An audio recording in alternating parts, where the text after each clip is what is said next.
Roland Metzger was a man who was very passionate about his work. He worked at a private laboratory as a chemist.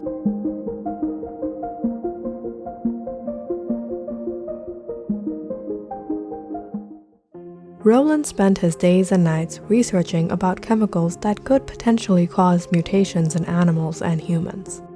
But Roland's career at the laboratory was short-lived, when he was fired from his job due to an accident that occurred during experimentation. The test subjects on which the experiments were performed had suddenly died, and the mistake seemed to be Roland's. Roland had intentionally been experimenting with highly toxic chemicals, in theory that he might discover something revolutionary in the world of science. Roland was now unemployed, living all alone in San Diego, California, in a private, single-bedroom house. Getting fired from the laboratory didn't prevent him from following his passion. It only motivated him more.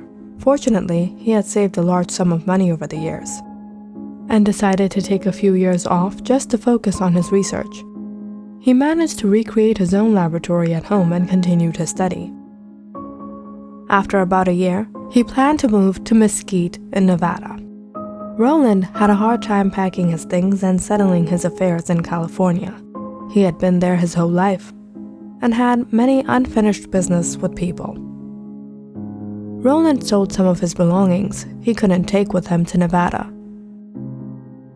It was tough finding the right buyer, but he managed. Soon after that, Roland was in a new home in Mesquite. The house he rented was a single-story house, but Roland had access to the basement and the backyard, which he was rather thrilled about. He had extra space in the basement he could now use for carrying out his experiments. Roland had always hated unnecessary interference of property owners. He purposefully searched for a home whose owner would live elsewhere, preferably far away. Most of the neighbors were old, retired singles and couples. Roland's immediate next-door neighbor, however, was a middle-aged couple with 3 young daughters. Roland was enjoying the fresh air and chirping birds every morning. It helped clear out his head so he could put his mind at work. The crime rate in the area Roland moved to was very low. There was rarely any theft or any acts of violence taking place. That made Roland a little relaxed, but Roland's peace of mind was disturbed ever since he turned on the TV one morning and tuned to the local news show.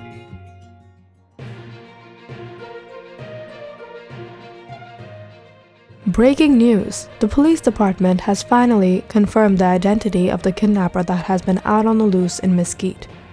After 9 reported cases, a man named Walter Morris has been suspected. So keep your eyes on the lookout for this man and be sure to contact 911 if you spot anything suspicious. Roland was a bit disturbed when he heard the news. He thought he would live a secure life here, but looks like trouble kept following him around. Roland tried to forget about the news, but he just couldn't brush it off his mind. And what reminded him more was his neighbor, Mrs. Robinson. Mrs. Robinson was freaked out about the new criminal in town.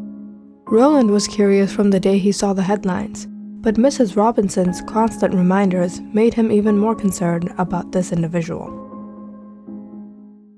One evening, Roland sat down and searched up all the information he could find on Walter Morris. Who was he? Where did he come from? Who did he target, and what were his motives?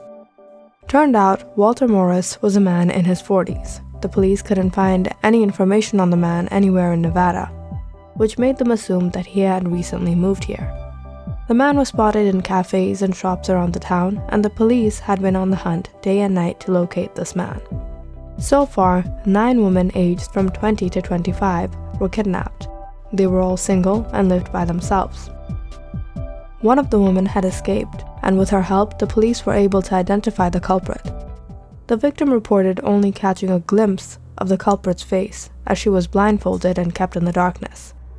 However, she had heard his voice and the cries of the other women that were being kept with her. She even said when she was first taken there were more women, but over time she didn't hear their voices anymore. they may have been no more. Roland was very intrigued by how this man operated, and although he wanted to find out more information on him, he couldn't. The man was sure to erase all clues. If the woman hadn't escaped, he wouldn't have been exposed. The next morning was awfully quiet. Roland was in his kitchen preparing breakfast. Whenever he cooked, he made a lot of food. It had been about a month that Roland had been living here, and he had quite a few interactions with Mrs. Robinson. Mrs. Robinson was extra careful when it came to sending her daughters out. Roland watched her drop them off every morning and bring them back from school every afternoon. The eldest daughter, Leslie, always whined about Mrs. Robinson's protectiveness, which was normal. Since Leslie was about 18, she didn't want her mother always getting into her way. But this morning was different. Roland went outside to pick up the newspaper. He noticed a frightened and nervous look on Mrs. Robinson's face. "Is everything all right, Mrs. Robinson?" Mrs. Robinson broke down into tears.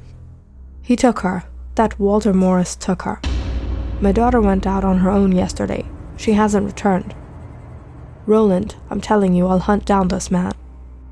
"Walter Morris? No, I don't think he could have done it. He only targeted women above 20. I don't know, Roland. This man's been wanted for a long time now. I'm sure it was him. My precious Leslie, where could she have gone without telling me?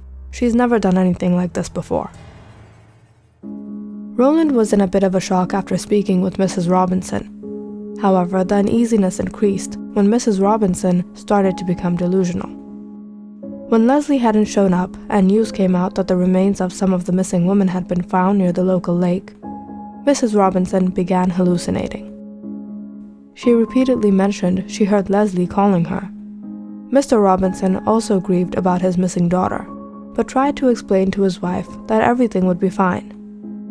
But Mrs. Robinson's condition worsened. She complained hearing Leslie's cries whenever she was alone in the house. It had been a few weeks since Leslie had been missing. The Robinsons feared something terrible happened to their daughter.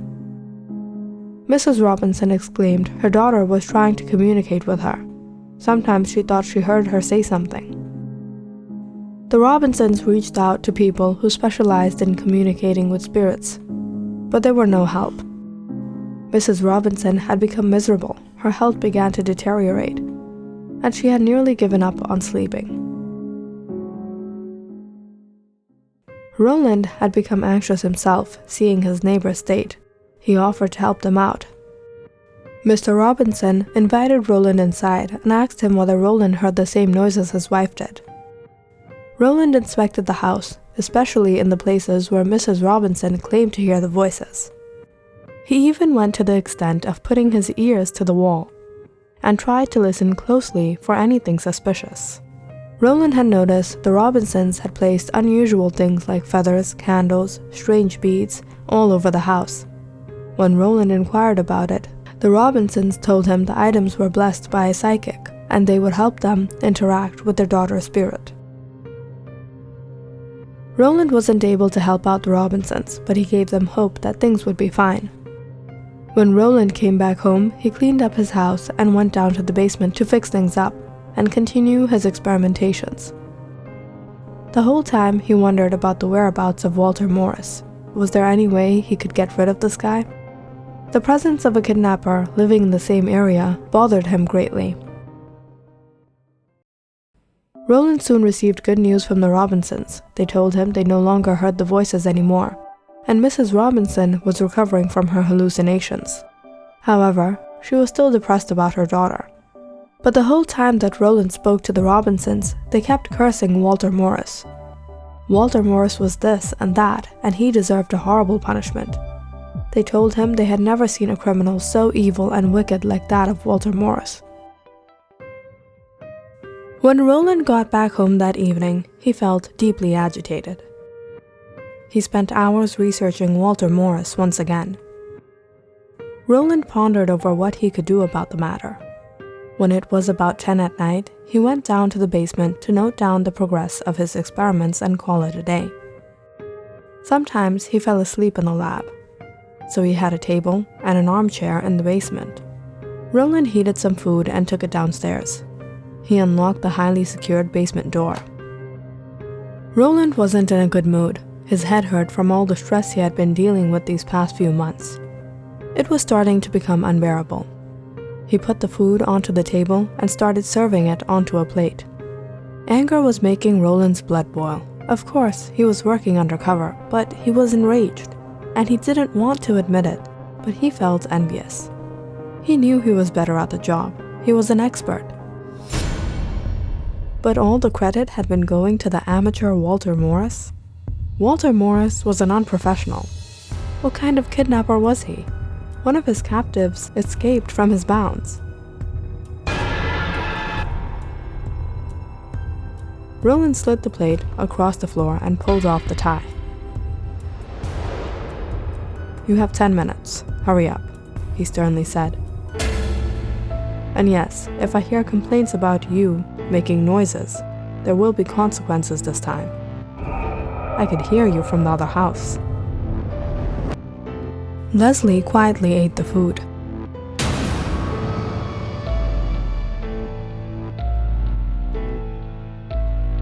Roland sat on his chair. He couldn't think. He couldn't get his work done like this, knowing there was competition in town. There was only one master of the art, and it was Roland. He banged on the table next to him. "I'll find you, Walter Morris." Click on the subscribe button and check out more awesome videos on our channel. And don't forget to press the bell icon because you know it's interesting.